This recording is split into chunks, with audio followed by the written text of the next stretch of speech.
Hello students, welcome you all to my YouTube channel 5V learning. आज हम सब लोग क्लास 9 फिजिक्स का चैप्टर वर्क एंड एनर्जी को पढ़ने वाले हैं। तो स्टार्ट करते हैं।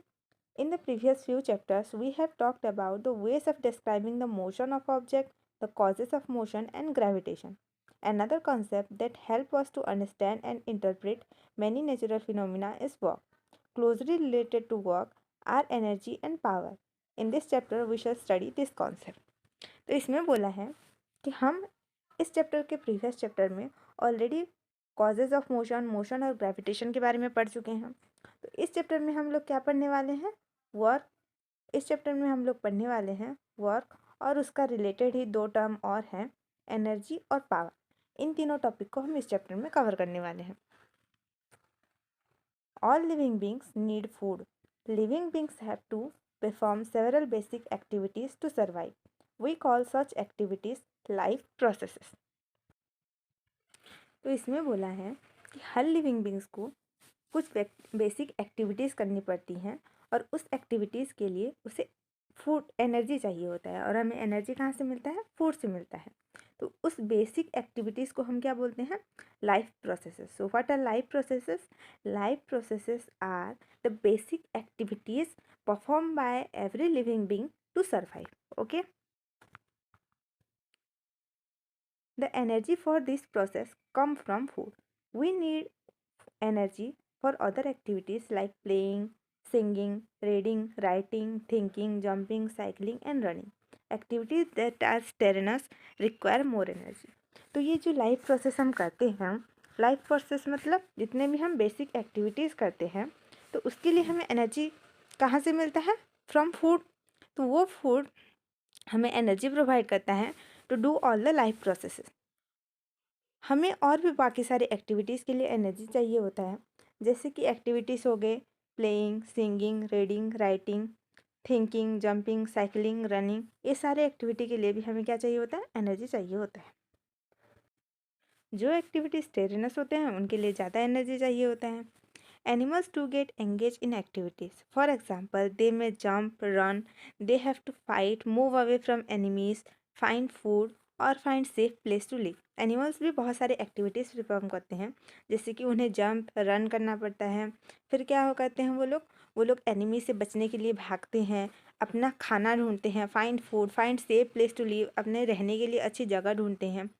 Also we engage some animals in lift to lift weight. और क्या होता है, ह्यूमंस जो होते हैं वो एनिमल्स को एंगेज करते हैं इन सब एक्टिविटीज़. जैसे कि हम वज़न उठाने के लिए भी कुछ एनिमल्स को यूज़ करते हैं, जैसे कि हम कैमल का, डोंकी का यूज़ करते हैं, एलिफेंट का यूज़ करते हैं to weight lifts. Okay. Carry loads, pull carts और प्लग फील्ड्स. वेट लिफ्ट के लिए, लोड कैरी करने के लिए, कार्ट्स को पुल करने के लिए, फील्ड को प्लग करने के लिए भी ह्यूमंस एनिमल्स का यूज़ करते हैं. और सच एक्टिविटीज़ रिक्वायर एनर्जी. और ये जितने भी एक्टिविटीज़ होते हैं उनके लिए हमें क्या चाहिए होता है? Energy.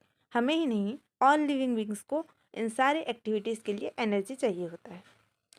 Think of machine. List the machines that you have come across. What do they need for the working? Why do some engines require fuel like petrol and diesel? Why do living beings and machines need energy? तो अगर हम machine के बारे में सोचें तो machine भी तो वैसे ही काम नहीं करते हैं, उनको भी कुछ एनर्जी चाहिए होता है इन द फॉर्म ऑफ उनको एनर्जी चाहिए होता है in the form of petrol, diesel और इलेक्ट्रिसिटी. इसी की वजह से वो लोग चलते हैं. तो व्हाई ऑल लिविंग बींग्स और मशीन नीड एनर्जी? हर लिविंग बीइंग एनर्जी क्यों चाहिए होता है? Work. What is work? There is a difference in the way we use the term work in day to day life and the way we use it in science. To make this points clear, let us consider few example. तो इसमें बोला है कि work term को हम day to day life में जैसे use करते हैं और साइंटिफिक कॉन्सेप्ट जो है वर्क का, उसमें बहुत ही थोड़ा सा डिफरेंस है, उसमें बहुत ज़्यादा डिफरेंस है. और इसी डिफरेंस पॉइंट को क्लियर करने के लिए हम कुछ एग्जांपल्स पढ़ने वाले हैं. तो not much work in spite of working hard. Not much work in spite of working hard, इसका मतलब है कि हम डेली लाइफ में जिस काम को वर्किंग हार्ड मतलब हार्ड वर्क कर रहे हैं बोलते हैं, कुछ ऐसा भी हो सकता है कि उस टर्म को साइंटिफिक कॉन्सेप्ट के अकॉर्डिंग नॉट मच वर्क यानी ज़्यादा काम नहीं किया, ऐसा भी बोला जा सकता है। So let's read. Kamli is preparing for examination. She spent a lot of time in studies. She read books, draw diagrams, organizes her thoughts, collect question paper, attend classes, discuss problem with her friends, and perform experiments. She expends a lot of energy on these activities. In common parlance, she is working hard. All his hard work may involve very little work if we do by the scientific definition of work. तो इसमें कमली का example है। कमली क्या कर रही है, exam के लिए प्रिपरेशन कर रही है। वो क्या कर रही है, बहुत सारे बुक्स को रीड कर रही है, नोट्स बना रही है, ऑर्गेनाइजेस हर थॉट, अपने थॉट्स को ऑर्गेनाइज करके, डायग्राम्स ड्रॉ करके, कलेक्ट क्वेश्चन पेपर्स कलेक्ट करके, फिर क्लासेस अटेंड करके, प्रॉब्लम डिस्कस करके, अपने फ्रेंड्स के साथ डिस्कशन करके, एक्सपेरिमेंट्स करके, ये सारी चीज़ें करके वो क्या कर रही है, पढ़ाई कर रही है, अपने एग्ज़ाम के लिए प्रिपरेशन कर रही है। अगर हम देखें तो हम क्या बोलेंगे, शी इज़ वर्किंग हार्ड, मतलब वो बहुत ज़्यादा हार्ड वर्क कर रही है। पर अगर हम साइंटिफिक कॉन्सेप्ट के अकॉर्डिंग देखें तो हम इसको, अगर साइंटिफिक कॉन्सेप्ट के अकॉर्डिंग देखें तो हम बोलेंगे कि वो ज़्यादा हार्ड वर्क नहीं कर रही है, उसमें उसने बहुत ही कम काम किया है।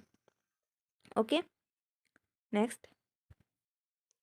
You are working hard to push a huge rock.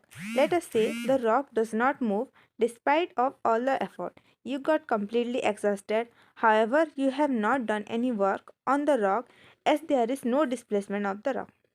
तो ये दूसरा एग्जाम्पल है जिसमें कि अगर आप एक रॉक को, एक बड़ा सा पत्थर है, रॉक है, उसको आप क्या कर रहे हैं, पुश कर रहे हैं, तो आप बहुत ज़्यादा टाइम के लिए उसको पुश कर रहे हैं, आपकी बहुत सारी एनर्जी लग गई उसमें, आपके जितने एफर्ट्स लगाने के बाद भी उस रॉक ने थोड़ा सा भी मूव नहीं किया और आप बहुत ज़्यादा थक गए। और क्या हो गया, आप बहुत ज़्यादा थक गए, तो इसको हम क्या हार्ड वर्क बोलेंगे? आप हो सकता है उसको हार्ड वर्क बोले अकॉर्डिंग टू डे कॉन्सेप्ट, पर अगर हम साइंटिफिकली देखें तो इसमें भी वर्क डन ज़ीरो है, मतलब आपने कोई भी वर्क नहीं किया है। नेक्स्ट जो एग्जाम्पल है, you stand still for a few minutes with a heavy load on your hand. You get tired, you have exerted yourself, and have spent a quite bit of your energy. Are you doing work on the load? The way we understand the term work in science, work is not done. तो इसमें तीसरा जो example है, इसमें बोला है कि आप एक क्या कर रहे हैं, आप एक हैवी लोड को अपने हाथ में पकड़ के खड़े हुए हैं, और क्या हो गया, थोड़ी देर खड़े होने के बाद आप टायर्ड हो गए, आप बहुत ज़्यादा थक गए, फिर क्या हो गया, आपने इसमें अपनी एनर्जी स्पेंड की है, यू स्पेंड क्वाइट एनर्जी। पर अगर हम साइंटिफिक कॉन्सेप्ट के अकॉर्डिंग देखें तो इस केस में भी वर्क डन जो है वो हमारा ज़ीरो है, मतलब आपने कोई भी वर्क नहीं किया है उस रॉक के ऊपर। नेक्स्ट जो एग्जांपल है, you climb up the steps of staircase and reach the second floor of a building just to see the landscape from there. You may even climb up a tall tree. If we apply the scientific definition, these activities involve a lot of work. इसमें जो example है, इसमें लिखा है कि आप क्या कर रहे हैं, स्टेयर केस जो होता है उसके स्टेप्स, मतलब आप सीढ़ी चढ़ के ऊपर जा रहे हैं, आप कहाँ तक गए हैं, आप सेकेंड फ्लोर तक गए हैं, उस बिल्डिंग के कहाँ तक गए हैं, सेकेंड फ्लोर पर गए हैं उस बिल्डिंग के।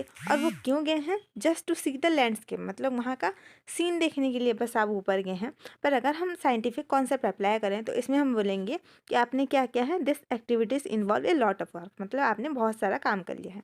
ओके, नेक्स्ट जो एग्जाम्पल है तो इतने सारे एग्जाम्पल पढ़ने के बाद हमें क्या कंक्लूड मिला है, चलो पढ़ते हैं। In day to day life we consider any useful physical mental labour as work. तो डे टू डे लाइफ में हम क्या कंसिडर करते हैं, एनी यूजफुल फिजिकल और मेंटल लेबर को हम वर्क कंसिडर करते हैं। Activities like playing in field, talking with friends, humming in a tune, watching a movie, attending a function are sometimes not considered to be work. What constitutes work depends on the way we define. We use and define the term work differently in science. To understand this, let us do the following activities. तो इस paragraph में बोला है कि हम day to day life में work को कैसे कंसिडर करते हैं, एनी यूजफुल फिजिकल और मेंटल लेबर को हम वर्क कंसिडर करते हैं। इसमें कुछ एग्जांपल है, जैसे कि हम क्या कर रहे हैं, हम क्या कर रहे हैं, बहुत ज़्यादा पढ़ाई कर रहे हैं, तो उसको भी हम क्या करते हैं, वर्क कंसिडर करते हैं। पर साइंटिफिक कॉन्सेप्ट के अकॉर्डिंग ये वर्क, इसको हम वर्क कंसिडर नहीं करते हैं। तो इसका अगर हम एग्जांपल लेके समझें तो जैसे कि ये इसमें लिखा है playing in field, talking with friends, आप दोस्तों के साथ बात कर रहे हैं, फील्ड में प्ले कर रहे हैं, खेल रहे हैं, ह्यूमिंग इन ए ट्यून और वॉचिंग ए मूवी, अगर आप मूवी देख रहे हैं, अटेंडिंग ए फंक्शन, एक फंक्शन को अटेंड कर रहे हैं, और तो इसको हम डेली लाइफ में हो सकता है वर्क कंसिडर करें और नहीं करें, पर इसमें जितना आपने एक्चुअल किया है उसी को वर्क कंसिडर किया जाता है। एक्चुअली डेली लाइफ में क्या होता है कि हम वर्क किस चीज़ को कंसिडर करेंगे वो हम डिसाइड करते हैं कि हम किस चीज़ को वर्क कंसिडर करते हैं। जैसे कि आप खेलना, खेलना को वर्क कंसिडर नहीं किया जाता है, मतलब आप अगर बाहर जाके अपने दोस्तों के साथ खेल रहे हैं तो हम डेली लाइफ में उसको वर्क कंसिडर नहीं करेंगे, पर अगर साइंटिफिक अकॉर्डिंग देखा जाए तो हम इसको वर्क कंसिडर करेंगे। तो इसी कॉन्सेप्ट को हम एक एक्टिविटीज़ के थ्रू समझने वाले हैं। We have discussed in the above paragraph a number of activities which we normally consider to be work. तो हमने पहले पैराग्राफ में इसका जो ये वाला टॉपिक था इसमें हमने पढ़ा है ये बहुत सारे एग्जाम्पल जिसमें हम क्या कर रहे हैं, नॉर्मली हम जिस चीज़ को वर्क कंसिडर कर रहे हैं।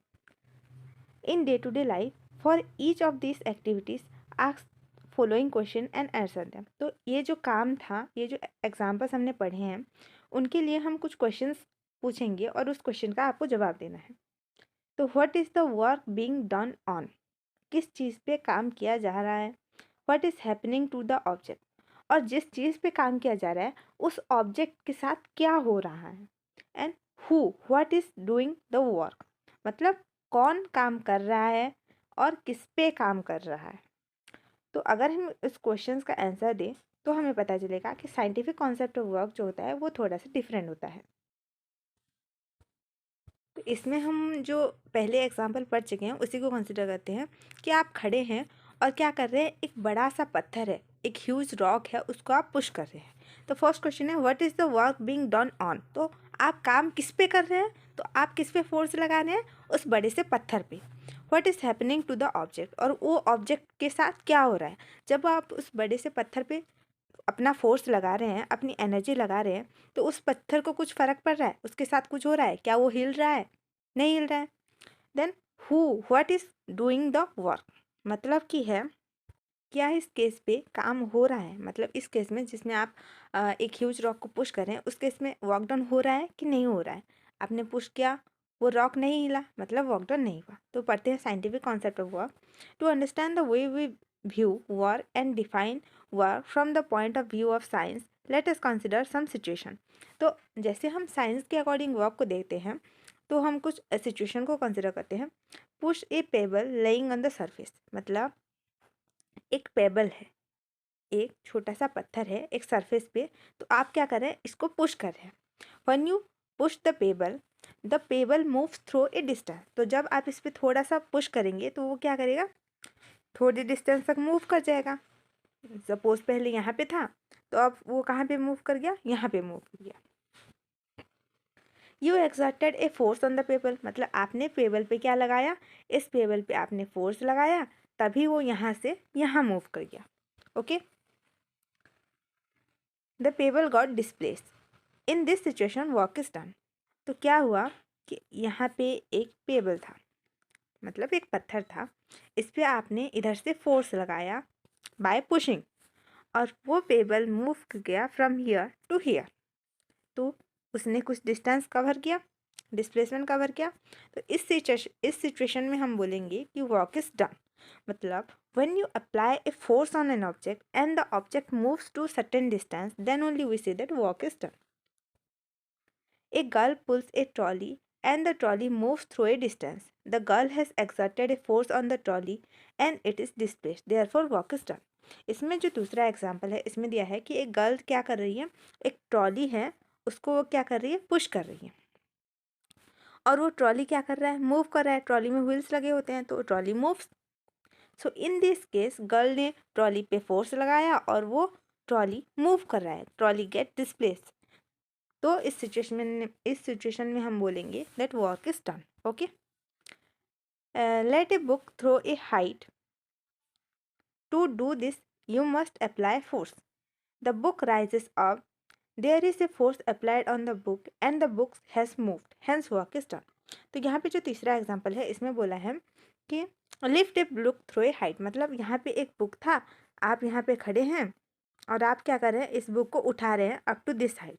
आपने बुक को उठा के अपने हाथ में पकड़ा, तो बुक मूव किया, इतना डिस्प्लेसमेंट हुआ। यहाँ पे पहले यहाँ पे था, अब यहाँ पे गया, मूव हुआ, और आपने इस पर फोर्स भी लगाया है। तो इन दिस केस ऑल्सो क्या हुआ, वर्क इज डन। मतलब इस केस में भी अगर हम साइंटिफिक कॉन्सेप्ट के अकॉर्डिंग देखें तो वर्क डन हुआ है। A close look at the above situation reveals that two conditions need to be satisfied for work to be done. First, a force should act on an object, and second, the object must be displaced. तो अगर हम इस तीनों ऊपर के examples को discuss करें तो तीनों केस में ही क्या हुआ है कि कोई ऑब्जेक्ट था, यहाँ पे सपोज एक ऑब्जेक्ट था, उस पर फोर्स लगाया गया है और ऑब्जेक्ट डिस्प्लेस हो गया है। ऐसे फोर्स लगाया और वो ऑब्जेक्ट डिस्प्लेस हुआ है। तो अगर हम इस तीनों सिचुएशन को कंसिडर करें तो वर्क डन होने के लिए हमें दो चीज़ों की ज़रूरत होती है। क्या होती है, पहली चीज़ है कि a force should act on the object, मतलब एक ऑब्जेक्ट होता है और उस पर कुछ फोर्स एक्ट करना चाहिए। और the second situation is the object must be displace, मतलब वो जो ऑब्जेक्ट था जिस पे हमने फोर्स लगाया था उस ऑब्जेक्ट का डिस्प्लेसमेंट होना चाहिए। Okay, so this are the two situation जिसको हम कंसिडर करेंगे वर्क टू बी डन। मतलब अगर एक ऑब्जेक्ट पे हम फोर्स लगा रहे हैं और वो ऑब्जेक्ट डिस्प्लेस हो रहा है, then only we say that work is done. I hope it get clear. If any of the above conditions does not exist, work is not done. This is the way we view work in science. तो अगर इन दोनों, ये जो पहले हम दो situation पढ़ चुके हैं, अगर इन दोनों में से कोई एक भी सिचुएशन अप्लाई नहीं हो रहा है then we say that work is not done. मतलब अगर हम एक एग्जांपल लें कि आप, जो हम एग्जांपल पढ़ चुके हैं ऑलरेडी, आप खड़े हैं और एक बड़े से पत्थर को पुश कर रहे हैं पर वो पत्थर हिल ही नहीं रहा है, मीन्स डिस्प्लेसमेंट डजंट ऑकर। तो इस केस में हम कंसिडर करेंगे वर्क डन हुआ ही नहीं है। Okay, a bullock is pulling a cart, the cart move, there is a force on the cart and the cart has move, do you think that work is done in this situation. तो इसमें अब एक situation दिया है कि एक bullock है, वो क्या कर रहा है, पुलिंग द कार्ट, मतलब वो कार्ट को पुल कर रहा है, एंड द कार्ट मूव्स, और वो कार्ट क्या कर रहा है, कार्ट मूव कर रहा है।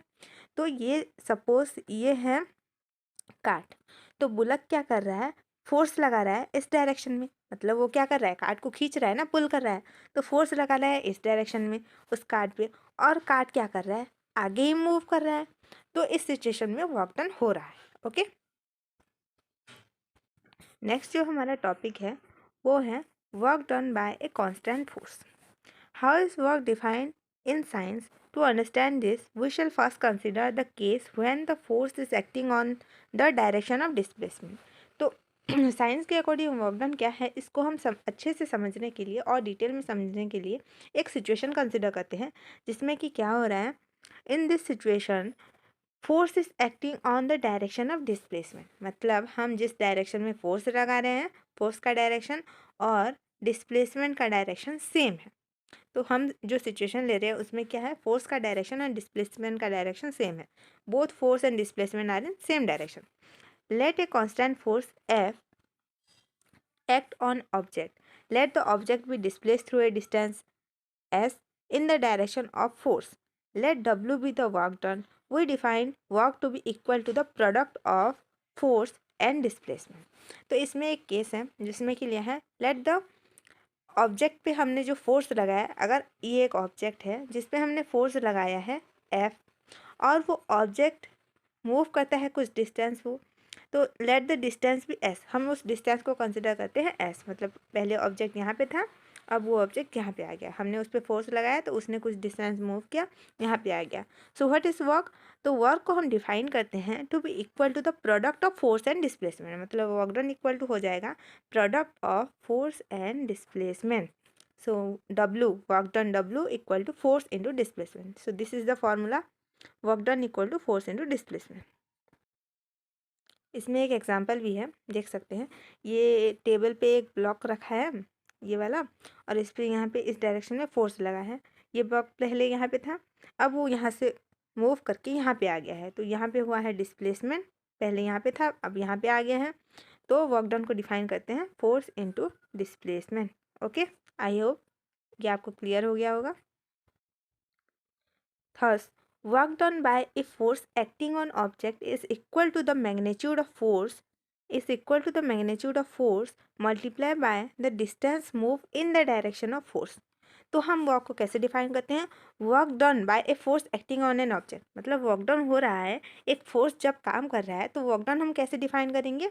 Work done is equal to the magnitude of force multiplied by the distance move in the direction of force, मतलब फोर्स का डायरेक्शन और डिस्प्लेसमेंट का डायरेक्शन सेम होना चाहिए।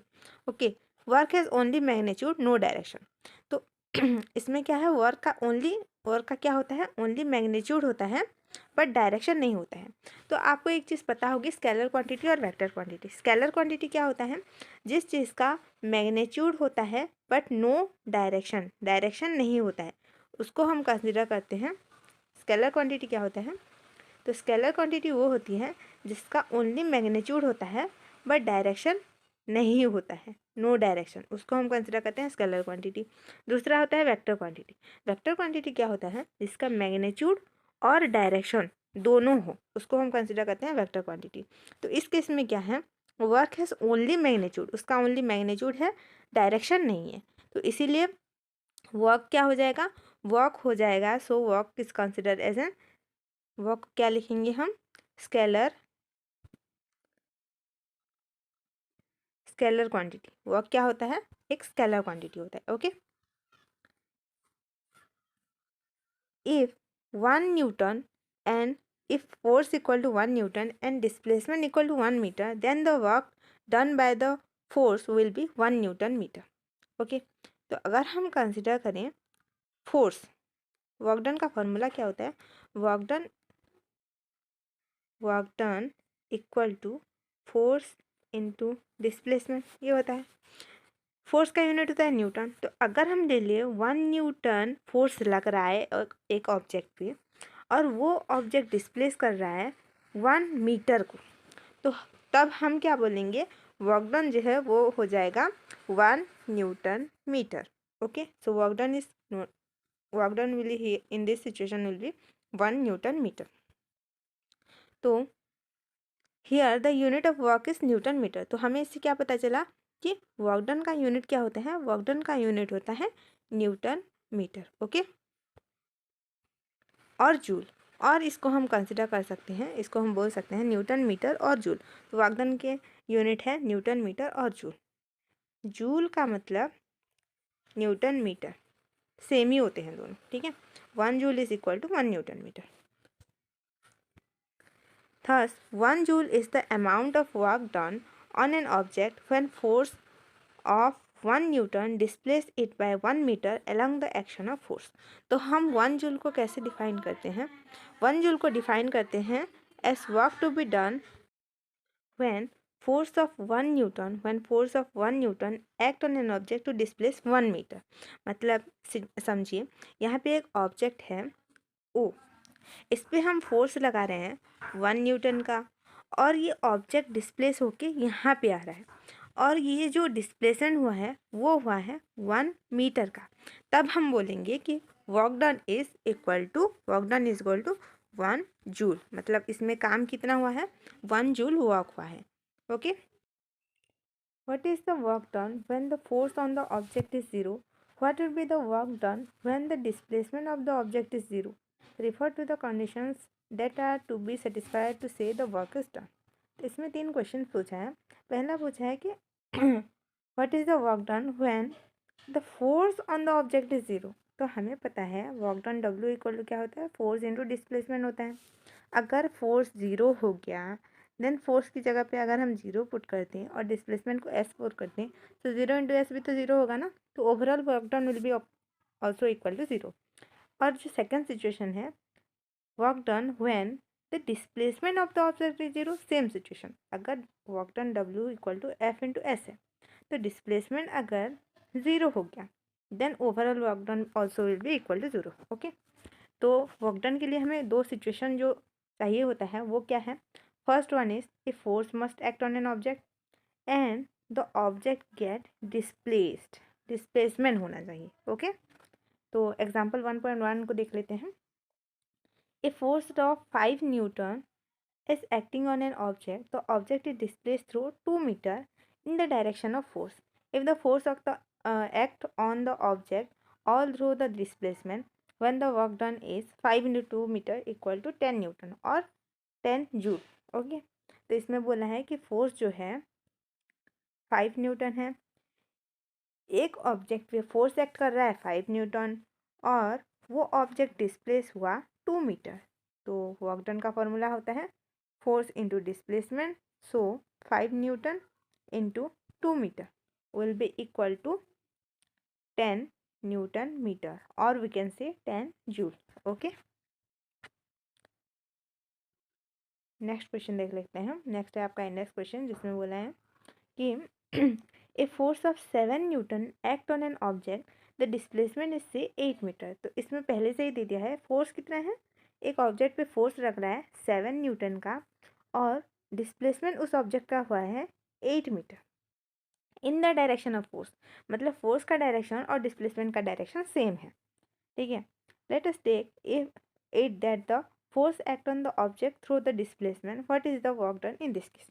सेम क्वेश्चन, इसमें पूछा है कि वर्क डन कितना है, तो हमें पता है वर्क डन इक्वल टू क्या होता है, फोर्स इंटू डिस्प्लेसमेंट। फोर्स कितना है 7 Newton इंटू डिस्प्लेसमेंट कितना है 8 मीटर, तो 7 8 56 Newton मीटर, और वी कैन से 56 joule.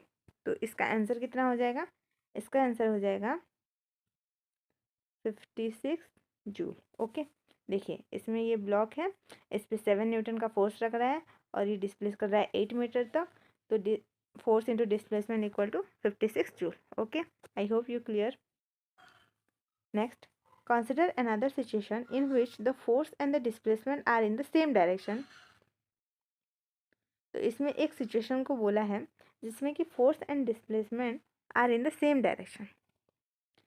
A baby pulling a toy car parallel to the ground shows in figure 11.4। तो फिगर 11.4 में दिखाया है कि एक बेबी क्या कर रहा है, टॉय कार को पुल कर रहा है इन द डायरेक्शन, अपनी तरफ खींच रहा है। ओके,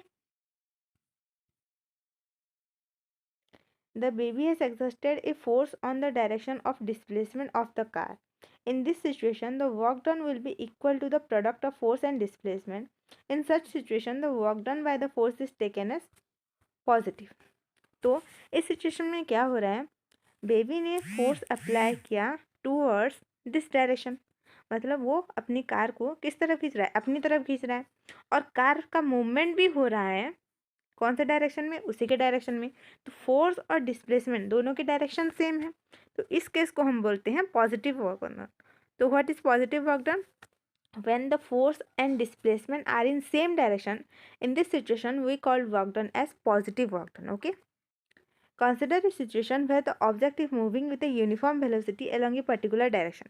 एक सिचुएशन है जिसमें कि एक ऑब्जेक्ट है जो कि यूनिफॉर्म वेलोसिटी में किसी पर्टिकुलर डायरेक्शन में जा रहा है। Now A retarding force F is applied on the opposite direction. अब एक रिटार्डिंग फोर्स मतलब ओपोजिट फोर्स लग रहा है जो कि उसके ओपोजिट डायरेक्शन में है, that is the angle between the two direction is 180 degree.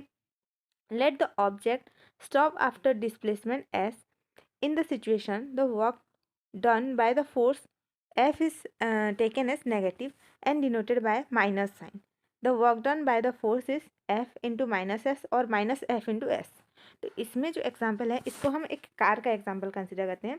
एक कार है जो कि क्या कर रहा है, यूनिफॉर्म वेलोसिटी से मूव कर रहा है, मतलब ये एक मूविंग कार है। ओके, जो कि यूनिफॉर्म वेलोसिटी से मूव कर रहा है। आप क्या हैं, आप इस कार के सामने खड़े हो गए और स्लो मूव कर रहा है कार, और आप इस कार के सामने खड़े हो गए और इसको धक्का दे रहे हो। किस डायरेक्शन में धक्का दे रहे हो, अपने आगे वाले डायरेक्शन में धक्का दे रहे हो। तो आप इस कार पे किस डायरेक्शन में फोर्स अप्लाई कर रहे हो, दिस डायरेक्शन में, पर वो कार मूव किस डायरेक्शन में कर रहा है, दिस डायरेक्शन पे। तो इस सिचुएशन में क्या हो गया, फोर्स इस डायरेक्शन में है और डिस्प्लेसमेंट इस डायरेक्शन में हो रहा है। तो what is the angle between force and direction, force and direction के बीच एंगल हो गया 180 डिग्री। तो इस केस में क्या हो गया, ये रहा आपका ऑब्जेक्ट, फोर्स लग रहा है इस डायरेक्शन, फोर्स लग रहा है इस डायरेक्शन में, डिस्प्लेसमेंट हो गया इस डायरेक्शन में, ये है फोर्स, ये डिस्प्लेसमेंट। तो इसके बीच जो एंगल बन रहा है वो हो गया 180 डिग्री, मतलब force and displacement are in opposite direction. तो इस सिचुएशन में हम क्या बोलेंगे, work done is negative. So what is negative work done, when force and displacement are in opposite direction with each other, then if say work done is negative। और इसका formula होता है force into F into minus, force equal to F into minus S और minus F into S, क्योंकि अगर आप एक को पॉजिटिव लेंगे तो एक उसके ऑपोजिट डायरेक्शन में है तो वो ऑब्वियसली नेगेटिव ही होगा। Okay, it is clear from the above discussion that the work done by a force can be either positive or negative। To understand this, let us do a following activity। तो इसमें एक दोबारा activity दिया है, तो हमें अब क्या पता चला कि वर्क डन क्या होता है। वर्क डन दो तरह के होते हैं, एक होता है पॉजिटिव वर्क डन, एक होता है negative work done. Positive work done कब होता है, जब फोर्स और डिस्प्लेसमेंट दोनों का डायरेक्शन सेम हो, और नेगेटिव वर्क डन कब होता है, जब फोर्स का डायरेक्शन डिस्प्लेसमेंट के डायरेक्शन से अलग हो, मतलब both of them are in opposite direction. Okay, I hope आप क्लियर हो गए। नेक्स्ट है work done is negative when the force act on opposite direction of displacement. Work done कब नेगेटिव होता है, जब फोर्स उसके जस्ट ऑपोजिट डायरेक्शन में हो, when force is in the direction of displacement। और work done is positive when the force is in the direction of displacement। मतलब ये दोनों है positive work done and negative work done के बारे में। तो पॉजिटिव वर्क डन क्या होता है, when force is in the direction of displacement, जब फोर्स और डिस्प्लेसमेंट का डायरेक्शन सेम हो। और negative work done when force act on opposite direction of displacement। Okay, I hope आपको क्लियर हो गया। नेक्स्ट ये यहाँ पे एक एग्जाम्पल है कि a porter lifts a luggage of 15 kg from the ground and put it on his head 1.5 meter above the ground। Calculate the work done by him and the luggage। तो इसमें अगर हम देखें तो एक पोर्टर है, वो क्या कर रहा है, यहाँ पे एक पोर्टर है, पोर्टर मतलब जो लगेज को कैरी करते हैं, जो कुली बोलते हैं वो। तो वो क्या कर रहा है, एक 15 मीटर के लगेज को उठा के, ज़मीन से उठा के कहाँ पे रख रहा है, अपने हेड पे रख रहा है। इसका वजन कितना है, 15 kg। ओके, और इसकी जो हाइट है वो है 1.5 मीटर, मतलब उसने ये ऑब्जेक्ट को, ये जो ऑब्जेक्ट है लगेज को, उसको कितना डिस्प्लेस किया है, 1.5 मीटर डिस्प्लेस किया है।